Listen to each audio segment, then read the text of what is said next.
She had built an empire from nothing. Boardrooms, headlines, and billion-dollar deals all knew her name. But on the day she was set to sign the most important contract of her career, she stepped into a mansion where power dripped from every wall, and respect was nowhere to be found. What began as a celebration turned into an unspoken trial, one she never agreed to, but one she would never forget. By the end of the night, the deal would be dead, and the truth about their world would be exposed. The only question is, what did they do to push her that far? Alicia Carter was no stranger to breaking barriers. Born in a small, working-class neighborhood, she had clawed her way through prejudice, closed doors, and whispered doubts to become the CEO of one of the fastest-growing tech companies in the country. Her calendar was packed with investor meetings, product launches, and interviews, but on that crisp autumn morning, she felt a rare sense of excitement. Today wasn't just business. It was history. She had been invited to the sprawling estate of the Whitmore family, old money, old power, and the kind of influence that could take her company to the global stage. The $900 million deal they were offering could change everything. More jobs, more reach, more recognition. But as her car wound through the iron gates and the mansion came into view, something felt off. The air seemed heavier. The smiles at the entrance just a little too practiced. She brushed it off, telling herself it was just nerves. She didn't know it yet, but beyond those gilded doors, she wasn't walking into a business meeting. She was walking straight into a storm. The meeting began with charm, at least, the kind that wears a mask. Crystal glasses clinked, polite laughter floated through the room, and Alicia was ushered toward a long mahogany table that looked older than the company she had built. The Whitmores, 3 generations of them, were already seated. Their patriarch, Robert Whitmore Sr., greeted her with a handshake that lingered just long enough to feel like a power play. At first, it was subtle. A remark about how impressive it was that she'd come so far considering where she started. A question about whether she was comfortable managing such a large workforce. Then came the dinner conversation, and the mask began to slip.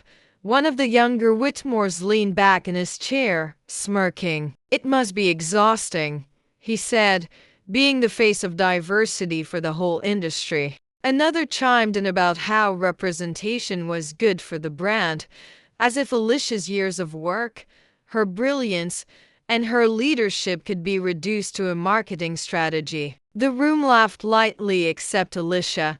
She tried to steer the conversation back to business, to the deal she had worked months to secure. But each time, someone interrupted with another light-hearted jab. The wine kept flowing, and the jokes grew sharper, thinner veils over the condescension.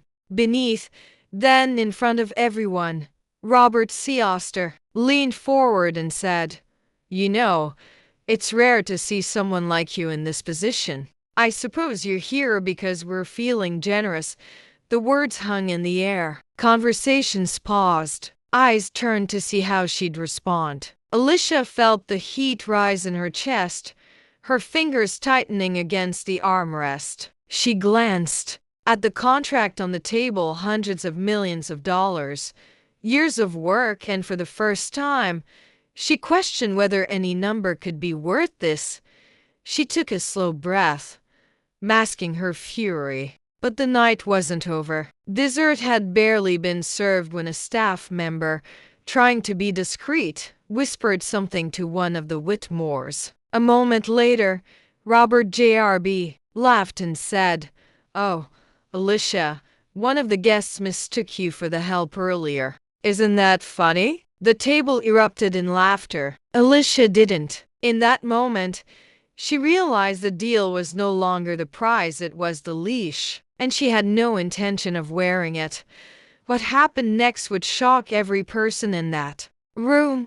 Alicia sat in silence, the laughter of the Whitmores echoing around her like an insult wrapped in crystal and silver. Her mind replayed every word, every smirk, every reminder that in their eyes, she would never be an equal, only a novelty, a symbol they could parade when convenient. Her hand hovered over the pen lying beside the $900 million contract. Every instinct told her to sign, to secure the future of her company, to walk away with the resources she had fought so hard to win. But another voice, louder, sharper, cut through the noise. At what cost? The room seemed to close in. She could feel their eyes, waiting for her to swallow her pride, play the part they had written for her. It wasn't just business to them, it was a test of obedience, a demonstration of power. Slowly, she pushed the contract forward, away from her. The laughter quieted. Robert C. Oster frowned, as if she'd just made a mistake he was eager to correct. "I think," Alicia said, her voice steady but burning with restrained fury, "this deal no longer works for me." A murmur rippled through the table. "Excuse me?" Robert C. Oster said, his tone dripping with disbelief. Alicia stood, her chair scraping against the polished floor. "I came here to build something meaningful, but I will not build it on disrespect. You don't get to humiliate me and then profit from my work." The room froze. No one moved. No one laughed. She turned toward the grand double doors, the contract still untouched on the table. For the first time that evening, the air felt lighter, like she had broken something far heavier than a business agreement. Behind her, someone muttered, "You'll regret this." She didn't look back. They were wrong. What happened after she walked out would send shockwaves far beyond that dining room. Alicia didn't look back as the mansion's doors closed behind her. The cold night air hit her face like a jolt of freedom and reality. She had walked away from the deal of a lifetime, but in truth, she had walked towards something far more valuable: her dignity. The $900 million would have built her company. Faster, yes, but it would have been built on a foundation of silence, on the quiet acceptance of disrespect that too many before her had been forced to swallow.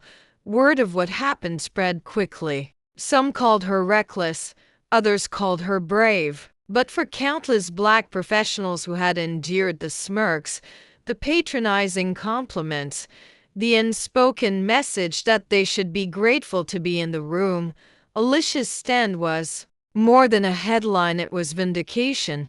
This was not just her story. It was a reflection of the quiet, polished cruelty that thrives in places where power feels untouchable. The kind of racism that doesn't wear a hood or shout slurs, but instead hides behind fine wine and polite laughter, cutting just as deep.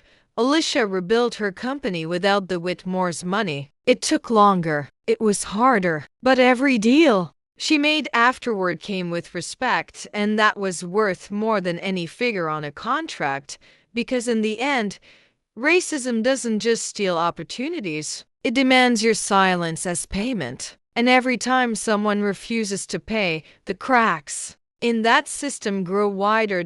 So the question is, how many more cracks will it take before the whole thing finally breaks?